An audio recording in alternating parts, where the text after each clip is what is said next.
Honestly, I feel like I keep wanting to do this, but I just run out of time in the middle of the day. Like there is literally not enough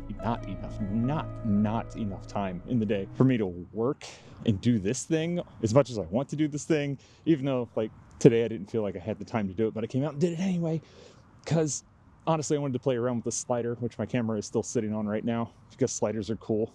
If you don't have a slider, they're cheap. You should pick one up because they're really, really fun to get really smooth panning shots, just saying. I had a thing I was going to talk about, and it was actually really heartfelt, but there's a lot of people around here, this neat little area that I was kind of like, I was crossing my fingers that it would be kind of empty, but there's tons of people here, and I don't know if I feel like wearing my heart on my sleeve here. Now I understand why people do this kind of shit in their bedroom. I wish I felt like I had the wherewithal to do that, but I'm so shy that I'm even afraid of my roommate. It's stupid, I know. I was gonna talk about what it's like to relapse as an alcoholic, which sounds super heady, I know. Really, really heady. But it's a really important but also pretty tender subject for me. And I didn't want to do the thing that seems like the low-hanging fruit of commentary on the furry fandom and its clear and present problems with drugs and alcohol, especially alcohol. Furry's got an alcohol problem. I'm doing that thing that I said I wasn't going to do. My thing, my story of alcohol problems and experiences and stuff. Honestly, I'm just going to frame it in the context of this past weekend because I did another relapse this past weekend, and it's not nearly the sort of melodramatic thing you might think it is, where some horrible bad thing happens and you just go for the bottle because you had a bad experience. No, it's at least in my case, it's a little bit different, where I keep referring to it as I give myself permission, even though I know I shouldn't. Because my issue with alcohol, it's real easy to not start, or at least I tell myself that. I might be proving myself wrong these days. But stopping is nigh impossible, because it might just be one beer. Hell, it could be 10 shots and I'd be fine. But then there's that time where it's one beer and I'm just suddenly off the fucking handle. And that's a thing that happens. I call it jet fuel mode. It's not a great thing, but relapsing comes from making a choice.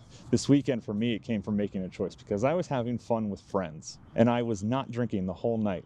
I was just enjoying myself in the company of friends. And the night's drawing to a close, and I realized everybody's just kind of wandering off the bed. A few people had already gone to bed, but I still had my cup, and I was still finishing that drink that I had. And then I put on some more YouTube videos with the one person who was still hanging out with me in the living room. And then I filled my cup back up. And then I put on some more old shit. And I filled the cup back up again. It's really weird how it goes. And then I wake up in bed the next morning, vaguely remembering getting up there, but not really all that great. It's like this time warp between probably 10 o'clock and 4 a.m. where things happened, but they happened in some sort of parallel dimension that I can hardly recognize or remember because it's just a little bit out of phase from what I can really discern for myself. When I was at the peak of my alcohol problem, it was always really like sad feel nostalgia based. I would listen to a lot of post-rock music, and I would think about the places I'd been, friends I used to have, stuff that I had done, and I would get sad, but I would want to be sad. Like being sad was the point, and I knew it was the point, and I leaned into it. I don't think that's why I have my relapse episodes these days. On one hand, I think maybe I keep trying to test myself to see if I can maintain some sort of control that I hadn't been able to hold on to previously. I don't know if that's true either. I haven't caused any real problems, but it feels like Russian roulette, because it's alcoholism in and of itself is really an extension of addictive personality disorder. And if I got anything, that's what it is. The alcohol is a conduit through which that addictive personality disorder presents itself. I always talk to I can't say always. I once talked to my friend Hijack. He was describing the concept of the sober drunk to me, which is a way of describing a addictive personality who is sober but still maintains addictions elsewhere, because you can't entirely get rid of the concept of having habit. The best you can do really is replace that habit with one that's less destructive, I guess. I think that's probably why I drink as much coffee as I do. If anybody knows me, they know that I am a coffeeholic in spades. I don't know, it's a weird thing.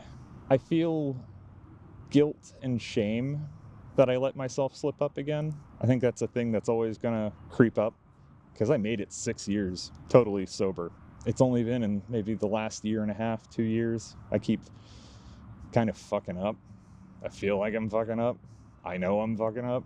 I don't entirely know how to address it other than, I guess, be as open about it as I possibly can with people, my friends, in the hopes that they keep me to account better than I keep myself to account. Usually it works out okay, but when the room gets kind of empty and the only people around are ones who are unaware of my problem, it creates this strange opportunity, and I think, oh, it'll be fine. I'm just gonna have a social beer with somebody before we go to bed, and then it turns into half a handle of Sailor Jerry's. Not great. Not great. There's actually this, totally subject changing here, there's actually this really nice log out that way that's on the water, but there are these two dudes and their kid fishing, and I kind of don't want to weird them out being the weird Blue Jay guy in their presence.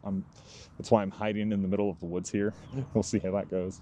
Anyway, I don't want to drink anymore.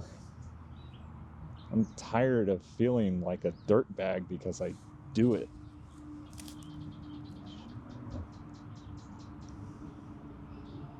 And I also need to figure out some sort of a scheduling thing with my time so that I can get out and do these more easily. How did I describe it before? It's like the video variation of written blogging, talking to the camera for 10 minutes and then splicing some shit together and throwing it up. On the topic of which, though, Corey Coyote is going to be flying in this week at some point.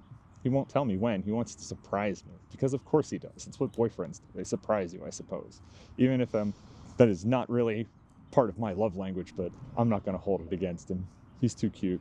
And maybe we'll be doing some of these together, since blogging, I'm sorry, I keep using the B word, vlogging, with a V, is a thing that we're supposed to be doing for FWA anyway, so maybe we can come out here. Maybe we'll be out here. Maybe we'll be at Armistead again. I don't know. Maybe we'll be all over the goddamn place. I would like to do some video stuff with him because it's fun. And he knows what he's doing more than I do because I'm just kind of spitting in the wind here. And I'm just getting lucky that I haven't spit on my face, ?